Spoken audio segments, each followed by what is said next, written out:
ជំរាបសួរបបងប្អូនទាំងគ្នាបាទថ្ងៃនេះបង្ហាញវីដេអូមួយទាក់ទងនឹងគោរាកបាទជាពិសេសខែដើមឆ្នាំនេះគឺករណីគោរាកគឺច្រើនដោយសារតែវាស៊ីដោយពពួកសត្វល្អិតនៅទៅស្មៅដែលខ្ចីហ្នឹងគឺងាយនឹងរាកមែនតើបាទអញ្ចឹងសម្រាប់បងប្អូនដែលចិញ្ចឹមគោគួរតែយកចិត្តទុកដាក់បន្តិចសម្រាប់ឆ្នាំដើមឆ្នាំនេះគឺងាយនឹងរាកអញ្ចឹងយើងត្រូវតែត្រៀមថ្នាំទុកព្យាបាលឬក៏យើងប្រយ័ត្នប្រយែងមែនទែនទៅលើការផ្ដល់ស្មៅទៅលើគោជាពិសេសដើម្បីការពារទៅលើរាកហ្នឹងគឺបងប្អូនអរគ្នាអាច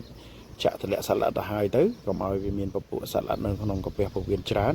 ដែលបណ្ដាលឲ្យសត្វហ្នឹងវាស៊ីស្មៅឬដោយពពួកព្រូនពពួកតែញ៉ាយទៅវារាកបាទអញ្ចឹងគឺធ្វើគោរបស់យើងអាចស្គមហើយនឹងធំធាត់យឺតបាទដូចគោនេះរាក12ថ្ងៃឡើងបាក់ឡើងខ្សោយឡើងស្គមហើយអញ្ចឹងគឺពេលដែលយើងព្យាបាលវារៀងត្រូវការពេលវេលាយូរដែរហើយខ្ញុំក៏ឆ្លៀតការនេះនឹងបង្ហាញបងប្អូនខ្លះមួយចំនួនសួរថាតើមានលោកថ្នាំមានវ៉ាក់សាំងអត់បាទនេះគឺវ៉ាក់សាំងផ្ញើទៅខាងខេត្តកណ្ដាលឬវ៉ាក់សាំងសំណក់វ៉ាក់សាំងឆ្កែឆ្មាហ្នឹង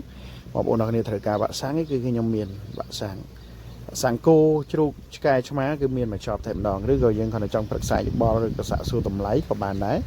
ហើយតំណែងម្ដងបានហើយបើចង់ត្រូវការខ្ញុំផ្ញើឲ្យបាននេះគឺជាអសតសម្រាប់ព្យាបាលមន់ទារាកឈាមបាទនេះទៅខាងសៀមរាបទៅស្រែណយសៀមរាបបាទដែលមានបញ្ហាដែលមន់រាកឈាមហើយផ្ដាសាយហ្នឹងគឺយើងមានផ្សំជូនហើយអញ្ចឹងបងប្អូននៅបណ្ដាខេត្តក៏អាចតំណែងបាននេះគឺជាប្រភេទថ្នាំពៅបាទឈុតថ្នាំពៅហើយនឹងថ្នាំផ្ដាសាយគឺយើងផ្ញើចេញទៅខាងបណ្ដាខេត្តផ្សេងៗអញ្ចឹងបើសម្រាប់បងប្អូនអរគ្នាទៅការវ៉ាក់សាំងដូចជាថ្នាំព្យាបាលអីហ្នឹងហើយបាទនេះគឺជាប្រភេទថ្នាំរ៉ែជួយបំពេញបំពន់សារធាតុចិញ្ចឹមទៅលើសត្វ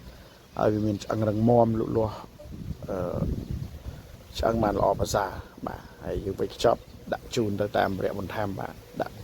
ទៅដល់គ្រប់គោលដៅទាំងអស់បាទសូមអរគុណសូមគោរពលា